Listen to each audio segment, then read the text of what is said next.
পর্ব আমরা শেষ করেছিলাম খাওয়ার ঘরে দুপুরের খাওয়া দাওয়ার সময়। তারপর আমরা নিজেদের ঘরে ফিরে এলাম একটু বিশ্রাম নিতে। আমাদের বলা হলো 4:30 থেকে 4:45 মধ্যে দেবমহলে চলে আসতে। সেখান থেকে শুরু হবে রাজবাড়ি দেখানো। একজন গাইড আমাদের সঙ্গে থাকবেন এবং তিনি রাজবাড়ির ইতিহাস বর্ণনা করবেন।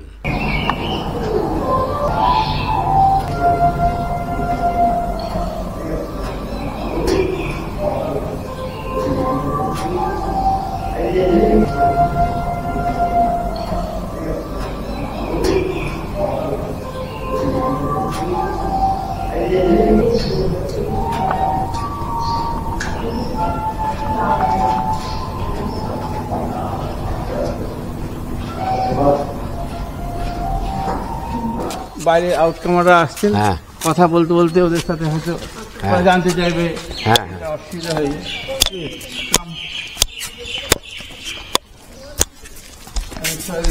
দেরি হয়ে গেল, আমার সুবিধাই হলো। আমি এখানে গেলামই 3:30, তারপরে বাড়িতে গিয়ে রেস্ট করি, কাছে বাড়িতে।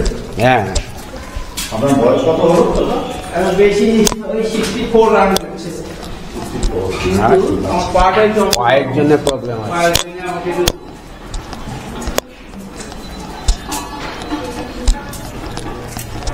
1961 10th day of January।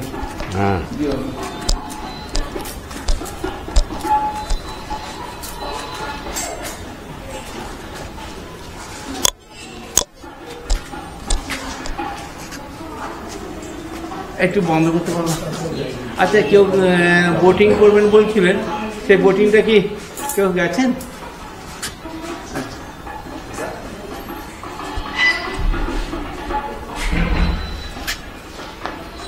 Madam চলে আসুন, আমি 5-10 মিনিট একটু বাড়িটা বলবো, তারপরে আমাদের একজন আছেন, তিনি পুরো বাড়িটা সুন্দর করে ঘুরিয়ে দেবে একটা রুটে, আপ টু একটা নাচঘর প্লাস ছাদ পর্যন্ত নিয়ে যাবে। তো আপনারা সেটা একটু যাই হোক, সর্বপ্রথম আপনাদের অসংখ্য ধন্যবাদ জানাই। আপনারা আমাদের ইটেচুনা রাজবাড়িতে এসেছেন, এর জন্য আমাদের খুবই ভালো লাগছে। আপনাদের কেমন লাগছে জানি না, আপনাদের আনন্দ দেওয়ার জন্যই আমরা আছি, যাতে আপনারা ভালোভাবে সমস্ত এনজয়টা করতে পারেন।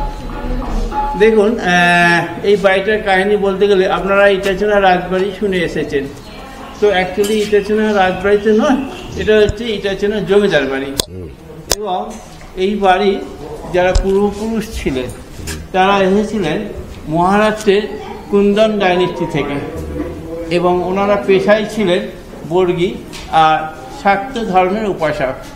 এখন বর্গী মানে আপনারা জানেন ওদের বৃত্তিটা, ওরা একটু ওই চুরি ডাকাতি বা এই সমস্ত সাথে জড়িত। কিন্তু 1740 খ্রিস্টাব্দে সেই সময় আলিবর্দী খাঁর আমলে যেমন ভাস্কর পণ্ডিত ছিলেন, তার সেই সময় নাকি শোনা যায় ভারতবর্ষে পর্তুগিজরা আক্রমণ করেন এবং এই সম্প্রদায় ভারতবর্ষের বিভিন্ন জায়গায় ছড়িয়ে পড়ে। তাদেরই একটি সম্প্রদায় আমাদের কাছাকাছি এইখানে বর্গীর ডাঙ্গা বলে, ওনাদের পেশা যে বর্গী, সেই বর্গীর ডাঙ্গা বলে পরিচিত, সেইখানে এসে উপস্থিত হয়। এখন আপনারা জানবেন আমাদের এই ইটেচুনার নামে যে ইটেচুনা নামটা কেন হলো। অ্যাকচুয়ালি এই জায়গাগুলো ছিল সব নদী প্লাবিত এলাকা। আপনাদের আজকে আমি জানি অনেকে চুচুড়ো, চন্দ্রনগর এইসব জায়গা থেকে এসেছেন, তো এই জায়গাতে আমাদের সরস্বতী, কুন্তি এই সমস্ত নদীগুলো বয়ে গিয়েছিল, এবং এরা ওই ত্রিবেণী, এই ত্রিবেণী সংগ্রামে এখানে সমস্ত আমাদের কাছে গঙ্গা আছে, ওখানে মিলিত হয়। এই 250 বছর আগে মানে বুঝতে পারছেন তখন এগুলো ছিল। এখানে আপনারা মনসামঙ্গলের 4 সওদাগরের কাহিনীও শুনেছেন, এই সপ্তগ্রামে এখানে তখন জাহাজ ভিড়ত। তা এতটাই সব নদী প্লাবিত এলাকা ছিল। তবে আস্তে আস্তে কালক্রমে দেখা যায় এই নদীগুলো সব শুকিয়ে যায়। তা সেই শুকিয়ে যাওয়ার ফলে স্থলবল যখন তৈরি হয়, এখানকার যারা অধিবাসী ছিলেন তারা আস্তে আস্তে এইসব জায়গায় নাকি সমস্ত ঘরবাড়ি করতে শুরু করে। এখন ঘরবাড়িটা করছে কী করে? এখন নদী শুকিয়ে যাওয়ার ফলে নদীর যে পলি মাটি বা এমনি যে মাটি, সেই সমস্ত মাটিগুলো তারা কি করতো না, কিছু ব্যবসায়িক ভিত্তিতে সব ইট ভাটা জায়গায় জায়গায় তৈরি করতে শুরু করেছিল। সেই ইট ভাটা, আর যেহেতু নদীগুলো শুকিয়ে গিয়েছিল তখন নাকি অনেক শামুক, ঝিনুক, এই সমস্ত চূর্ণ মানে এগুলো পাওয়া যায়, এবং তখনকার সময়ে ওইগুলোকে একটা বদ্ধ জায়গায় গুঁড়িয়ে বদ্ধ জায়গায় ফেলে তার সাথে এই পলির যে বালি বা খাদের বালি ছিল সেই সমস্ত বালি মিশিয়ে করে রাখতো, এবং সেটা নাকি মশলা হিসেবে তৈরি হতো। এই ইটা ওই ওটাকে চূর্ণ করতো, সেই থেকে নাকি আমাদের এই বাড়ির মানে গ্রামের নামটা হয়েছে ইটাচুনা। এটাই আমাদের এক্সপ্লানেশন, বা আমাদের ওনারের কাছে শুনেছি, ওনার ঠাকুর যারা গল্প করেছেন ওনার কাছে জমিদার ছিলেন। তা এই এখন এরকমভাবে ওনাদের ব্যবসা চলতে শুরু করলো। এই সমস্ত তারা তো অন্য কোনো পেশা ছিল না, কিন্তু এখানকার যারা কিছু মানুষ ছিল খুব সরল প্রকৃতি, তাদের কিছু ক্ষেতি ছিল, মানে জমি জায়গা, সেখান থেকে তারা সকালবেলা ক্ষেতিতে চলে যেত এবং সন্ধ্যেবেলায় তারা হরি সংকীর্তন করতেন। এবং এই সম্প্রদায় যারা বর্গী ছিল তারা দুই সম্প্রদায়ের সাথে মেলামেশা করতে শুরু করলো। আস্তে আস্তে যখন এই ব্যবসায়িক সম্প্রদায় তারা নিজেদের মধ্যে একটা রেষারেষি কম্পিটিশন যাকে বলা হয়, এই ব্যবসা সংক্রান্ত ব্যাপারে, ইট এই সমস্ত ব্যাপারে তারা যেমন করতে শুরু করলো, তখন আমাদের এই বর্গীরা, ওরা তো একটু এরকম ধরনের ছিল, আর সেই সময় তারপরে ইস্ট ইন্ডিয়া কোম্পানি কাজ এখানে রাজত্ব করতো, তখন তারা করলো কি, ওই ব্যবসায়ী সম্প্রদায় ইট ভাটা এগুলো আস্তে আস্তে করে ওদের সাথে মানে মারপিট হ্যান ত্যান করে দখল করে নেয় নাকি। তারপরে আবার উল্টো দিকে এই যে আমাদের সরল প্রকৃতির যে সমস্ত গ্রামের চাষিবাসী লোক ছিল তাদের দিকেও তাদের মনে হতো যে ঠিক আছে, এরা তো ভীষণ সরল প্রকৃতি, এদেরকে সাথে আমরা কেন করবো।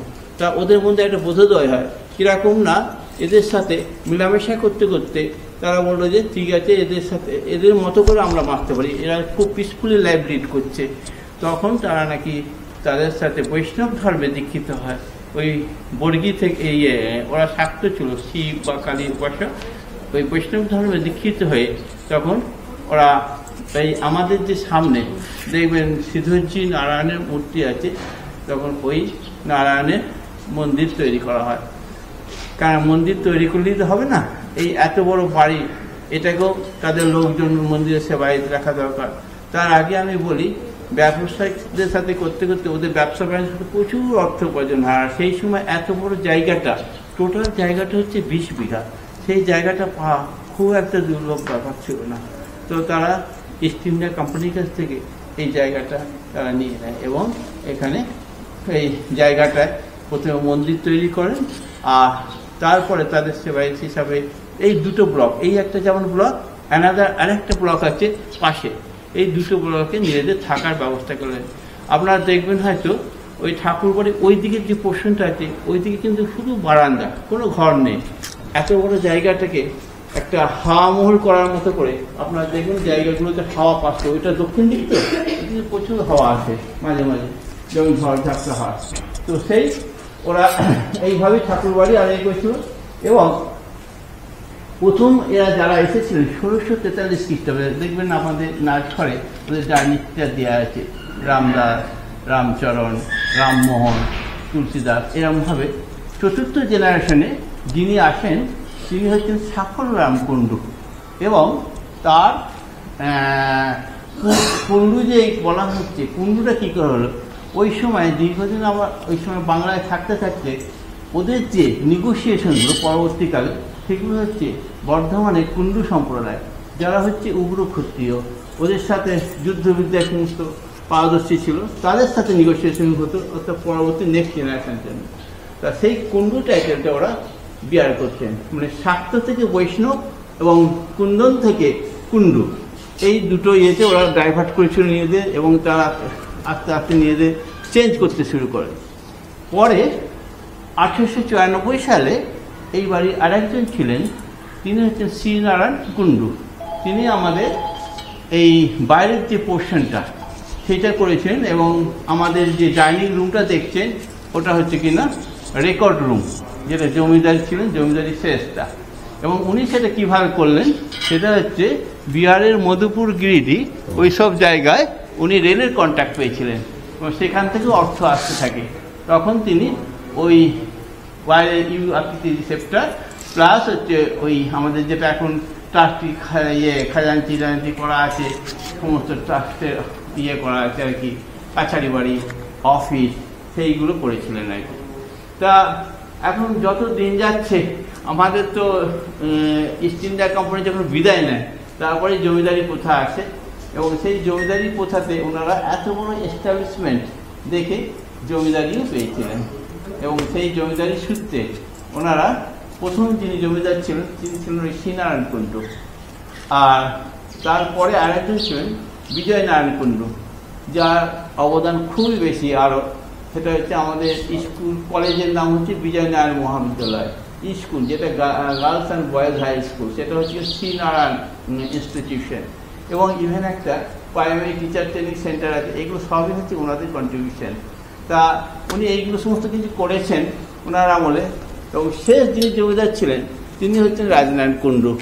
উনি আবার যখন জমিদারি প্রথা বিলোপ হয় তারপরে ডেমোক্রেসি আসে, সেখানে এমএলএও নির্বাচিত হয়েছেন। এরা ছিল অ্যাকচুয়ালি সো পায়াস, খুব ধার্মিক। তো আমাদের এখনও পর্যন্ত যারা এই লাস্ট জেনারেশন এখন কাজ করছেন তিনি হচ্ছেন, তাদের কথা একটু বলি। 3 ভাই, একজন জেঠতুতো দাদা যিনি রবীন্দ্রনাথ কুণ্ডু, তিনি ক্যালকাটা সিএসসি জিএম ছিলেন এবং he has no ability to maintain this building. তার বয়স, তিনি প্রায় রিটায়ার হয়ে এখন প্রায় 85 এত রান করছেন। তো তার সেই ক্ষমতা নেই এত বড় বাড়িটাকে মেনটেন করুন। বড়দাদা তো আর খুব সহদার 2 ভাই ছিলেন, তাদের মধ্যে একজন হচ্ছেন ধ্রুবনারায়ণ কুণ্ডু আর পার্শ্বম নারায়ণ কুণ্ডু। তা ধ্রুবনারায়ণ কুণ্ডু সম্বন্ধে একটু বলে নিই। উনি পুরো বাড়িটাকে মেনটেন করছেন কীভাবে। উনি ওনার লাইফে উনি ক্যালকাটা যাদবপুর ইউনিভার্সিটি থেকে MBA গোল্ড মেডেলিস্ট ছিলেন এবং সেখান থেকে তিনি ব্যবসা করতেন লেদারের এক্সপোর্ট ইম্পোর্টে আমেরিকায়। দীর্ঘ 30 বছর কর্মসূত্রে কাটিয়েছেন। ওনার মিসেসও ওখানে থাকতেন কর্পোরেট সেক্টরে, ওনার দিদি জামাইবাবু সব ওখানেই থাকতেন। তা এইবার দেখুন বাড়িটা তো ফাঁকা হয়ে যাচ্ছে, ছেলেরা চলে যাচ্ছে বাইরে এবং ওই যারা মেয়েরা তাদের বিয়ে হয়ে গেছে শ্বশুরবাড়ি, কারো বর্ধমান, কারো বোম্বে, কারো এরকম হয়ে আছে সব, আর বাড়িটা ফাঁকা হয়ে যাচ্ছে। জ্যাঠামশাই, কাকাবাবু এরা শুধু থাকতেন। তা সেইখান থেকে ওনারা আস্তে আস্তে যখন ফিরে এলেন আবার কর্মজীবন শেষ করে 1998-এ, এবং বাড়িটার অবস্থা খুব খারাপ পর্যায়ে চলে গেছিলো। আপনারা হয়তো লক্ষ্য করে এখন দেখছেন সবটাই ভালো।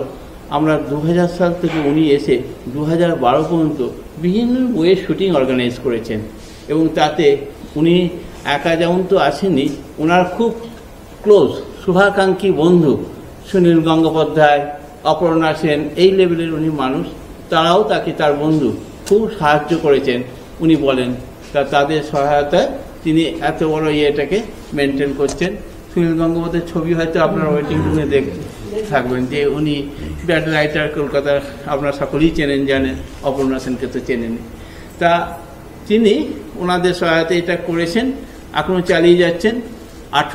2000 থেকে 2012 পর্যন্ত আমরা শুটিং করে যে রোজগার করেছি সেটা আমাদের এই এত বড় বাড়ির আউটসাইডটা মেনটেন রয়েছে। আমার এই পাশেই বাড়ি, আমি সবটাই জানি অনেকটা। তখন আমরা ভাবতাম যে এই বাড়িটা হয়তো একটু পুরো বাড়ি হয়ে যেতে পারে, আমাদের কী করে থাকবো এখানে, একটা এত বড় বাড়ির পাশে একটা, কিন্তু ভাঙতে শুরু করছে।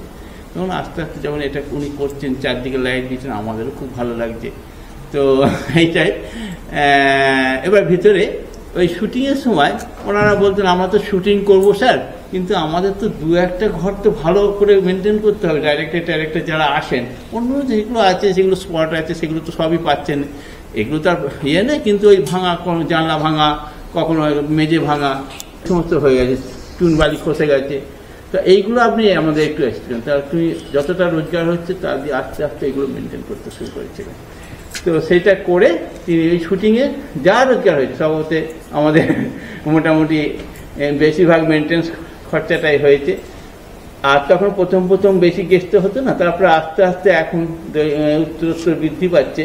প্রায় তখন ছিল 25 জন, এখন প্রায় 60-70 এরকম সব গেস্ট আসছেন, তারা থাকছেন, তাদের ভালো লাগছে। আমরাও চেষ্টা করছি তাদের ভালো লাগার জন্য, বাড়িটাকে মেনটেন করার জন্য।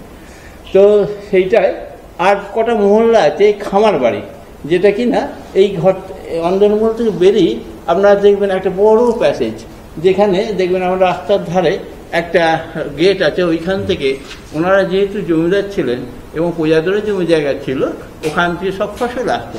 বেসিক্যালি ওয়েস্ট বেঙ্গল হচ্ছে ধান, তো সেই ধানে গরুর গাড়ি করে আসতো। এখানে একটা চাতাল আছে, সেখানে সারা হতো এবং বড় বড় গোলা 24-25টা প্রায় ছিল, আপনারা দেখতে পাবেন। তার তলাগুলো এখনও আছে, সেখানে শস্য মজুত করে রাখা হতো, মনাইও বলা হয়। তো এখন উনি সেইগুলো কী করেছেন, আপনি তার জমি জায়গা পিছনে বাড়িটাই সব উনি করেছিলেন। মানে প্রখর রোদে নিজের ছাতা ধরে দাঁড়িয়ে আমরা প্রথম জানি ওইখানে এক কোমর করে গর্ত করে কলমে গাছ বসিয়ে দিয়েছেন, যাতে খুব জায়গাটা একটু মনোরম হয়। কলম গাছে অল্প ফসলের যে গাছই হোক, আম বলুন, জাম বলুন, সেইগুলোকে তিনি গ্যাস দিতেন প্রথম থেকে। যাই হোক এটা, আর এইখানে দেখবেন একটা চা ঘর সামনে, এটা কিন্তু খোলা ছিল না। টুরিস্ট স্পট করতে গিয়ে এটাকে আমরা ওপেন করেছি। এটা পুরো একটা অন্দরমহল, যেখানে মহিলারা থাকতেন। মানে তখনকার এতটাই রেস্ট্রিকশন ছিল, আপনারা ভাবতে পারবেন না। যে উনি গল্প করতেন যে কোনো বাইরের পুরুষ ভিতরে ঢুকতে পারবে না, এবং হয়তো যারা তাদের হাজব্যান্ড তাদের মেরে থাকতেন, হয়তো রাতের দিয়ে তারা আসতেন, বা খুব বিশেষ প্রয়োজন হলে আসতেন। এই হচ্ছে তাদের ইয়ে। ইভেন ওই ব্লকটার ভিতর দিয়ে একটা খিড়কির বাড়ি আছে, দরজা আছে, যেখান দিয়ে ভিতরে বাইরে একটা পুকুর দেখতে পারবেন। সেই পুকুরটাই মহিলারা তখন যেতেন, ওই পুকুর ব্যবহার করতেন, স্নান করতেন এবং বড় বড় মাছ টাছ রাখতেন, সেখানে খাবার দিয়ে একটু সময় কাটাতেন। আপনারা ওই পেছনে খিড়কি মোড়ে দেখবেন অনেক উঁচু উঁচু পাঁচিল দেওয়া আছে, যেখানে ওনাদের তো আব্রু রাখতে হবে, বাইরের থেকে যেন তাদের কোনো ডিস্টার্ব না হয়।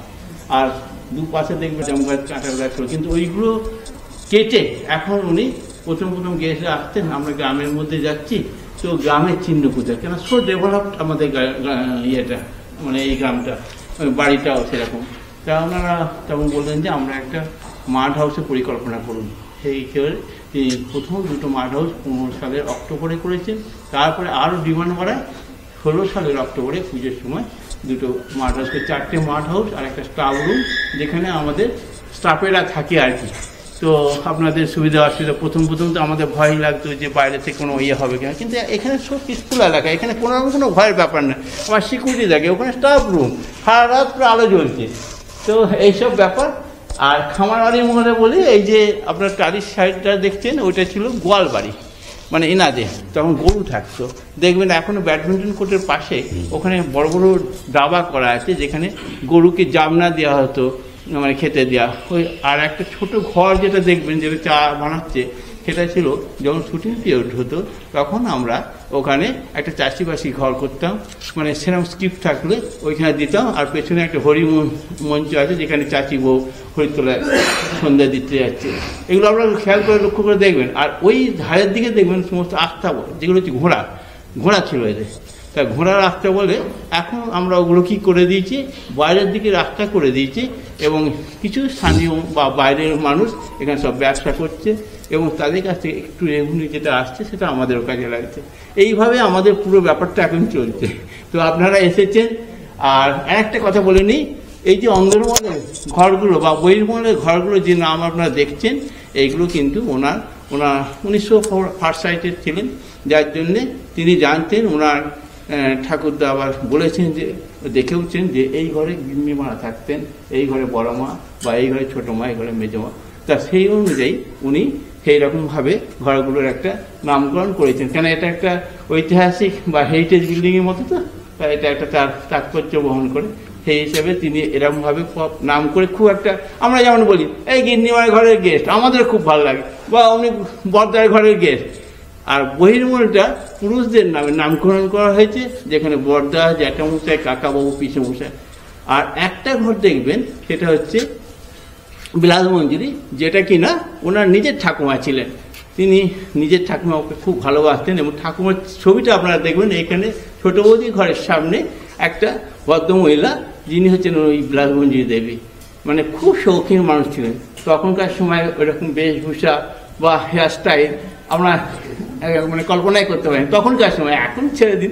তো সেই ওই ঠাকুমা খুব শৌখিন ছিলেন বলে ওইখানে অনেক পাতাবাহার গাছ উনি লাগিয়েছেন। আর ওনার বাবা মার নামে একটা ঘর করেছেন, সেটা হচ্ছে দেবপ্রভা এটাও আমি একটুখানি বলে নিই, যেটা হচ্ছে কি না, আমাদের যখন কোভিড পিরিয়ডে আমাদের শুটিং চলছে, 12 সাল থেকে শুরু হয়েছে হোমস্টে, 19 সালে আমাদের কোভিড হয়েছে, তখন আমাদের যত স্টাফ ছিল তারা কিন্তু সব বেকার হয়ে যাওয়ার মতো ব্যাপার। তখন তিনি করলেন ওই ঘরটা বাইরের ব্যাপারটা করলেন অ্যান্টিক পুরনো, কিন্তু ভিতরটা আধুনিক। তো ওইটা ওর বাবা মায়ের নামে ডেডিকেট করেছেন, দেবপ্রভা। ওনার বাবার নাম দেবনারায়ণ কুণ্ডু আর মায়ের নাম প্রভাবতী কুণ্ডু। সেই দেব আর প্রভাবতীর প্রভা নিয়ে দেবপ্রভা বাবা মায়ের ডেডিকেট করেছে। তো এই হচ্ছে আমাদের চলছে। ঠাকুমার ঘরে ঠাকুমার জেনারেশন থাকতেন, কিন্তু ওনার যে ওইটা তো হ্যাঁ বুঝতে পেরেছি, একটা লম্বা করে করে হয়েছে, একদম রাইট। ওটা ওনার একটা জেনারেশনের এক ছিলেন আগে, সেই জন্য ওই রকম।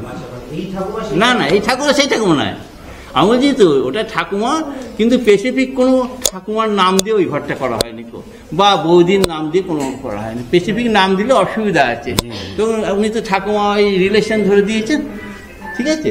এবার আপনারা যান, আমাদের উনি আছেন, আপনাদের আরো সুন্দর সুন্দর গল্প শোনাবেন, আরো দেখাবেন ঘুরে ঘুরে, তারপরে পরে হয়তো একটু হল ঘরে আবার আমি মিট করতে পারি। মালিক পক্ষের কেউ এখন থাকে? হ্যাঁ, মালিক পক্ষের কেউ থাকে? হ্যাঁ নিশ্চয়ই। ওনাদের আমাদের যে বিলাস মঞ্জির ঘর আছে তার উপরতলায় থাকেন, এবং এখন উনি আছেন, কিন্তু হ্যাঁ ওনারা দু ভাই, উনি হচ্ছে ধ্রুববাবু, ধ্রুবনারায়ণ কুণ্ডু, ওদের সব নারায়ণ দিয়ে নাম, আর হচ্ছে বাসম নারায়ণ কুণ্ডু। এখানেও থাকেন, কলকাতায় ম্যাডাক স্কোয়ারে ওনাদের রেসিডেন্স আছে। ম্যাডাক স্কোয়ারে নিচে আমাদের বুকিং অফিস, ফার্স্ট ফ্লোরের এক ভাই, সেকেন্ড ফ্লোরে এক ভাই, এইভাবে থাকেন, আসা যাওয়া করেন। এই দোলের সময় পরিবারের প্রায় সবাই এসেছিলেন, হ্যাঁ এরকমভাবে কাটিয়ে গেছে। অকেশনালি বা মাঝে মধ্যে এই বাড়ির ঠাকুর তো, ওই যখন আপনার জন্মাষ্টমী হয় আসেন, পুজো দেন, আর গেস্টের সাথে সবাইকে সাথে বেশ আলাপ ইয়ে করেন, খুব ভালো লাগে। তা এরা এখনো এনারা সমস্ত কিছু এরকম উন্নয়নমূলক কাজ করে যাচ্ছেন। তাতে আমরা গ্রামের ছেলে কিছু, বাইরে কিছু মানুষজন আছেন, তারা রেসিডেন্সিয়াল থাকেন, কারণ এটা থাকতেই হবে। তা আপনাদের দেখভাল তো আমরা সবাই মিলিয়ে করছি। প্রায় 40 জন স্টাফ আমাদের এখনো আছে। তো দেখুন, উনি এতগুলো মানুষকে তো বাঁচাচ্ছেন, আপনার বাড়িটাও আমরা সেইভাবে নজর দিচ্ছি যে না, বাড়িটা যাতে ভালো থাকে, আপনারা এসে ভালো বলতে পারেন, আপনাদের পরিচয় যাতে ভালো করে দিতে পারেন। এখানে লাস্ট হচ্ছে লুঠেরা, যেটা 12 সালে জানুয়ারি ফেব্রুয়ারি, যেখানে রণবীর, সোনাক্ষী এরা ছিলেন আর কি। তো এছাড়া তবে তাই হোক বলে একটা বই ছিল, যেখানে স্বস্তিকার সমদর্শী ছিলেন, তারপরে গয়নার বাক্স, এই সমস্ত অসংখ্য সিরিয়াল এখানে হয়েছে। আমার অত হয়তো মনে নেই, আছে। হ্যাঁ, এখানে টলিউডের সবচেয়ে বড় বড় আর্টিস্ট যারা, হ্যাঁ তারা সব এখানে এসেছেন। সেই সময় প্রসেনজিৎ, দেবশ্রী, শুভেন্দু, হ্যাঁ তারপরে বিপ্লব চ্যাটার্জি, সব এসেছেন এখানে। মানে অনেক বড় বড় লেভেলের মানুষরা সব এখানে এসে শুট করে গেছে। দেখ, আমি অনেকটা যতটুকু পারলাম আপনাদের একটু পরিবেশন করি। হ্যাঁ বলুন, হ্যাঁ বলুন স্যার। আপনাদের এখন যে মেইনটেনেন্স করা, বিভিন্ন ধরনের এক্সপেন্ডিচার, এগুলো আপনাদের সোর্স অফ ইনকাম কি আছে? সোর্স অফ ইনকাম দেখুন, আমাদের এইটাই যা আছে এখন বড় করে। কারণ ব্যাপার হচ্ছে আমার মোটামুটি যেটা সোর্স অফ ইনকাম সবসময় আমার ঠিক থাকে না, কখনো হচ্ছে ইনভেস্ট করতে হয়, কখনো রিকভারি করতে হয়। এই হচ্ছে আমাদের ব্যাপার, এইভাবে আমাদের চলছে। এবং সমস্ত দিকটা কোথায় জিএসটি থেকে শুরু করে সমস্ত দিকটা। আর একটা ওনাদের নিজস্বই আছে, যেটা হচ্ছে ফার্মেসি, এই কুন্ডু ফার্মেসিটা হচ্ছে ওনাদের, যেটা আপনার ইয়েতে আছে, ম্যাডাক হাজার মোড়ের টানো, ঠিক আছে, হাজারটাই পুরনো। হ্যাঁ, ম্যাডাস্কার পুজোতে আপনারা সব দেখেছেন, জানেন তো, বিশাল ব্যাপার। তো ওইটা হচ্ছে ওনাদের, ওখানেই সব। যাক, সকলকে একটু ইয়ে করে, আর দাদা আপনাদের নিয়ে যাচ্ছেন, একটু ঘুরিয়ে সুন্দর করে দেখাবেন, দেখুন খুব ভালো লাগবে। বলুন, ঘুরে ঘুরে একটু দেখে নিন, এবং পুরো ছাদেও নিয়ে যাবেন, একটা নাচ ঘর আছে সেখানেও নিয়ে যাবেন। হ্যাঁ, সন্ধ্যা হয়ে যাবে, ওই জন্য আমার একটু দেরি, সরি। ওপরে তো উঠতে হবে, ছাদে যেতে হবে, আমরা নিচটা ঘুরে নিই, তারপর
লোকজন কাজ করতো, সৈন্য সামন্ত তারা থাকতো এবং আস্তাবেন, এই দুটো পোর্শন ছিল এখানে। এটা কি গরু? হ্যাঁ হ্যাঁ, ঘোড়া ঘোড়া ঘোড়া ঘোড়া রাস্তা আর বল। গরুটা থাকতো হচ্ছে এইটা, যেটা এটা হচ্ছে চা ঘর, ওই সাইডটাতে যেটা উনি বলছিলেন যে বড় বড় নাদা করা রয়েছে খাওয়ার জন্য, ওই পার্টটা ছিল হচ্ছে আপনার গরুর জায়গা। এখানে একটা গেট আছে, যে গেটটা দিয়ে গরুর গাড়িগুলো সোজা ঢুকতো খামার বাড়িতে যাওয়ার জন্য। এই রাস্তাটা সোজা গিয়ে শেষ হয়েছে খামার বাড়ি। চলো আমার খামার বাড়ি দিয়ে যাও।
তাদের প্রবলেম নিয়ে বলার জন্য সেইখানেই ওনারা বসে সমস্ত আলাপ আলোচনা যা হতো। হাইট 10 ফুটের ওপরে, যাতে কোনোভাবে বাইরে থেকে ভেতর কোনোভাবেই দেখা না হয়। অদ্ভুতভাবে এত বড় দেখি বাবা, আমি একটু ওদিকে চলে যাই। একটা ইউজ করতেন মহিলারা, আরেকটা ইউজ করতেন যারা স্মল নিকাশ নিয়ে বেরিয়ে যেতেন, ধরা ওই রাস্তা দিয়ে বেরিয়ে চলে যেতেন। পরবর্তী এত বড় রুম কিন্তু ওয়াশরুম নেই, তখন এক একটা রুমের ভিতরে একটা করে ওয়াশরুম তৈরি হতে পারে। ওয়াশরুমই রিসেন্টলি বানানো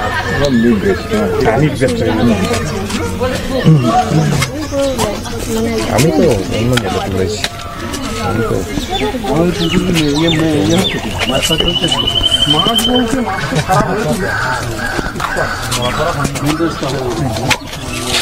বোর্ডিং হয়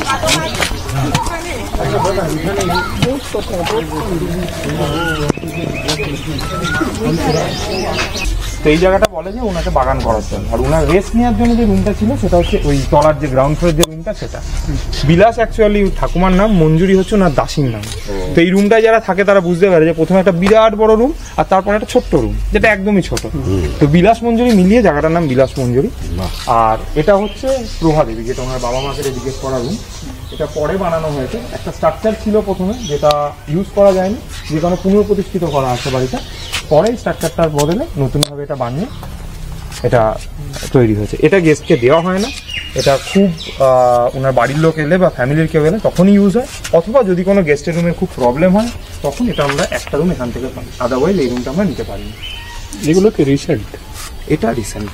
আচ্ছা, যে সবচাইতে পুরনো যেটা সেটা 250 বছর পুরনো, সেটা হচ্ছে এই বিল্ডিংটা। হ্যাঁ, এই বিল্ডিংটা মন্দির। হ্যাঁ, মন্দির। এবং অ্যাকচুয়ালি মানে এটা 1800 সালে নাকি? 1766 ফার্স্ট স্টার্টিং। 1846 কটা ছিল রুম? রুম এভাবে হয়নি। বেসিক্যালি আপনি যদি একটু খেয়াল করেন যে কোনো জমিদার বাড়িতে দেখবেন যে বাড়ির সামনে বিরাট লন, বাট একমাত্র ইটাচুনা রাজবাড়ির ক্ষেত্রে আপনি দেখবেন যে মেন রোড থেকে ঢুকেই বাড়ি। তার কারণটা হচ্ছে প্রথম মন্দির প্রতিষ্ঠা করে, এর উল্টো দিকে একটা শিব মন্দির আছে, যেটা ফার্স্ট ওনারা শিব মন্দিরটা এসে প্রতিষ্ঠা করে। কিন্তু শিব মন্দির প্রতিষ্ঠা করায় বাংলার লোক, শান্তিপ্রিয় লোক, শিব মন্দির নিতে চায়নি। এবং ওখানকার শিব হচ্ছে আপনার ওই মূর্তির শিব। তো ওনারা তখন উল্টো দিকে রাধাকৃষ্ণ মন্দির প্রতিষ্ঠা করেন যখন ওনারা কুণ্ডু হন। তারপর মন্দির কেন্দ্র করে ঘরগুলো তৈরি হতে থাকে বিভিন্ন জায়গা থেকে, বিভিন্ন তার পরিবারের লোক। সবচেয়ে সবচেয়ে পুরনো এই 250-200 বছর যদি বলেন আপনি যে এক্স্যাক্ট 1766 থেকে কি শুরু হয়েছিল, তাহলে মন্দির হচ্ছে ফার্স্ট। মন্দির কেন্দ্র করে বাড়িটা গড়ে উঠেছে। শিবের পুজো হয় না একটা ঘটনা, এটা কি সত্যি? এটা এখানকার গ্রামের লোকজন বলে, বাট যিনি ওনার আছেন মিস্টার ধ্রুবনারায়ণ কুণ্ডু, উনি এটার কোনো মান্যতা দেন না যে ওই শিব পুজো করলেই বাড়িতে মৃত্যুযোগ হয়। বাট আজ অব্দি, এখন অব্দি 130 বছরে পুজো হয়নি। এবছর পুজো হয়নি, একদমই হয়নি। এবং আপনি উল্টো দিকে গেলে দেখতেই পাবেন যে মন্দিরটা বন্ধই পড়ে রয়েছে। হ্যাঁ, উনি কিছু রেনোভেট করিয়েছেন এবং ওনার বক্তব্য হচ্ছে যে এরকম কিছু নেই। এবছর শিব পুজো উনি করিয়েছেন শিবরাত্রির দিনকে। তো গ্রামের মানুষজনও এসছে। কোনো একবার হয়তো কোনো এরকম একটা অ্যাক্সিডেন্ট ঘটেছিল, তারপর থেকে শিবটা বন্ধ করে রয়েছে। আর বেসিক্যালি কারণ হচ্ছে ওনারা বৈষ্ণব যখন হয়ে গেলেন তখন তো শক্তির পুজো করতে পারছেন না, ওনার তো তখন বৈষ্ণবের পুজোই করতে হবে, রাধাকৃষ্ণ পুজোই করতে হবে। তো একটা রকম কথা বলে শিব পুজোটা ওনারা বন্ধ করে দেন, নাহলে গ্রামের মানুষ বলতে পারে যে পুজো করছিলেন, পুজোটাও বন্ধ করে দিলেন। তো যে কারণে পুজোটা বন্ধ রাখেন।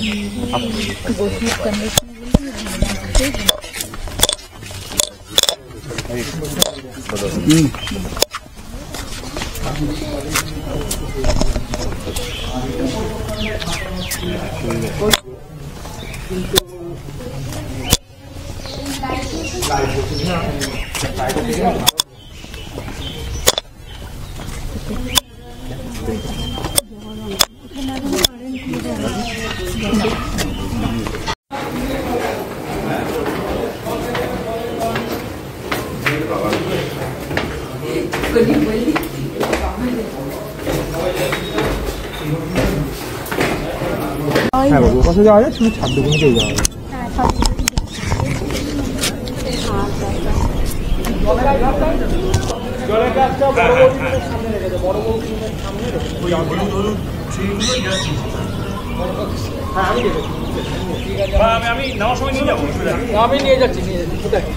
সিঁড়ি দিয়ে নামলেন, সিঁড়ি দিয়ে নেমে দেখবেন ডান হাতে ওই ট্রেগুলো রাখা আছে, হলুদ হলুদ দেখ ওখানে রেখে।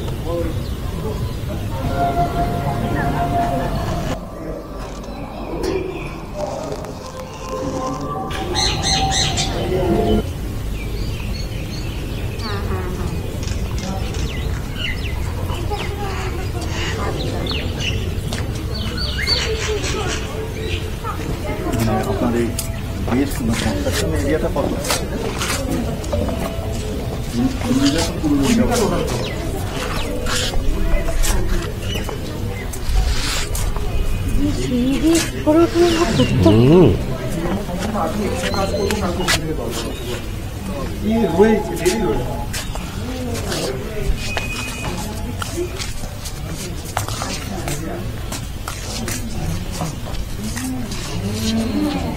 উনি ওটা খুব একটা দেন না।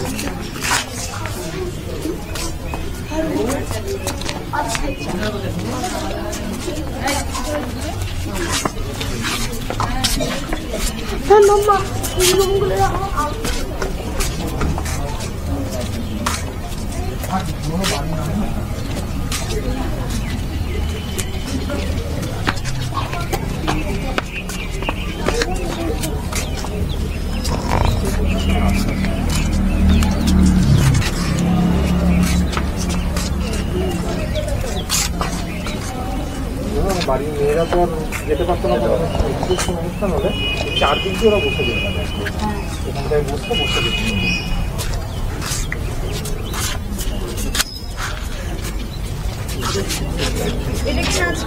হ্যাঁ এটাই না,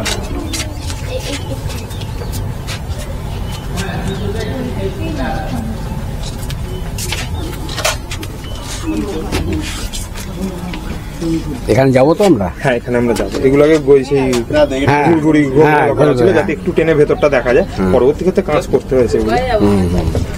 ওপরটা উঠে দেখতে পাবেন, ভালো লাগবে ওপর থেকে, ভিউটা ভালো।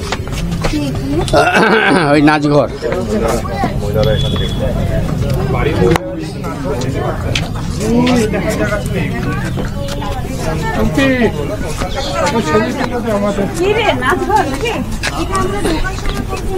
এটা হচ্ছে আমরা ওই পাথরের সিঁড়ি দিয়ে উঠলাম যেখানে,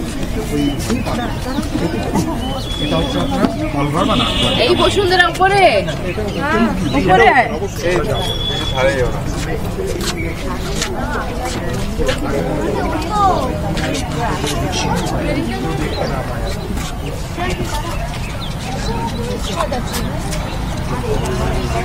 এইটা শিবের মন্দির।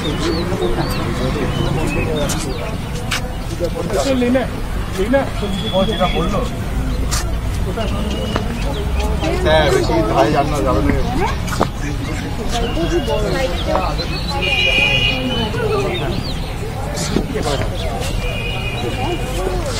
টুম্পি ওই মন্দিরটা তোলো।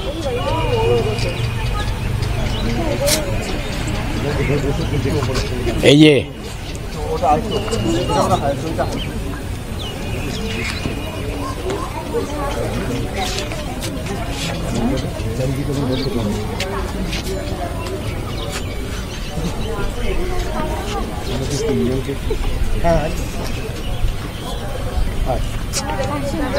সময় সুযোগ করে একবার আসলে ডাক্তার দেখা করতে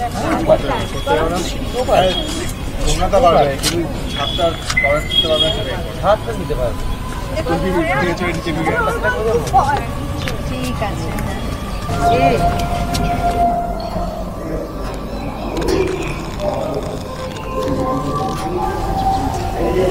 এই যে টুপি চলো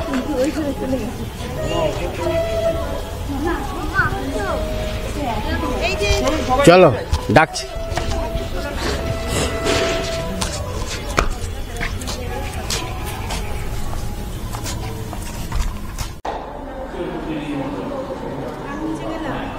এটা যখন এখানে ইংরেজি আমার সাহেবরা অনেকে ছিলেন,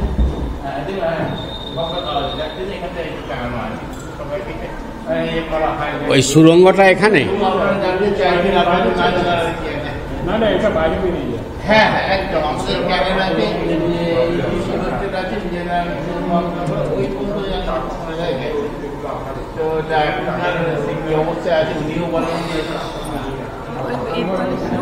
সুরঙ্গ ওই জন্য ঢেকে রেখেছে এটা দিয়ে। ওইটা একদম নিচে চলে গেছে গেটও, মানে কোনো শত্রুপক্ষ অ্যাটাক করলে হঠাৎ করে ওগুলো তো দরকার নেই এখন, না যা হয়ে গেছে হয়ে গেছে।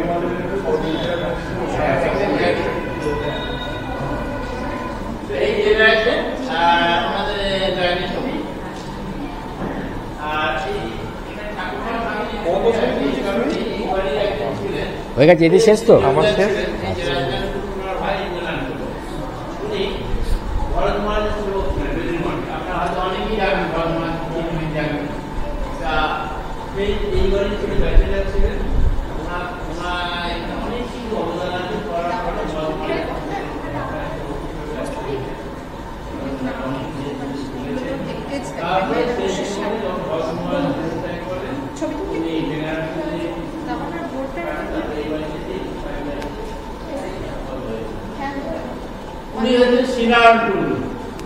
এটা গিরিশ ঘোষের মতো দেখতে। হ্যাঁ গিরিশ ঘোষের মতো দেখতে। হ্যাঁ এই নাটক করতেন উনি, গিরিশ ঘোষ, তার মতো দেখতে। যার নামে কলেজ, ওনার নামে হাই স্কুল অ্যান্ড কলেজ, ওনাদের কন্টিনিউশন এগুলো এখন তো আমরা পাচ্ছি। হ্যাঁ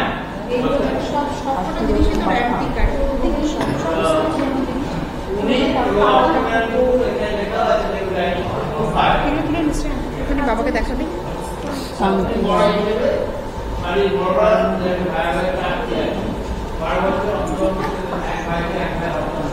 এটা গড়গড়া চেয়ার, এটা গড়গড়া থেকে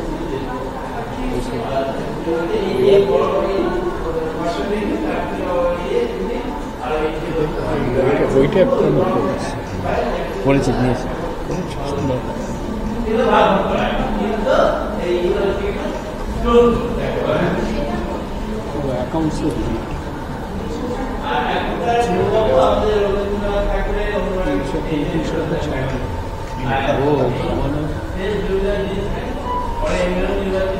অ্যাকাউন্টসের বই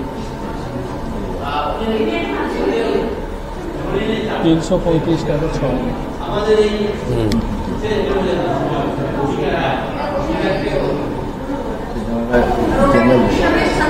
আমরাও করেছি এসব হিসেব, হরিসভা দুর্গাপুজো কমিটি হিসেব করতাম, এত টাকা এত আনা।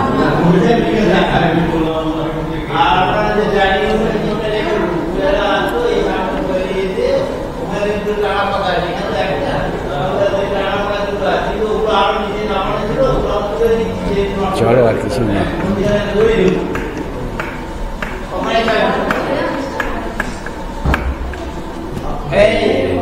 দাঁড়ান একটু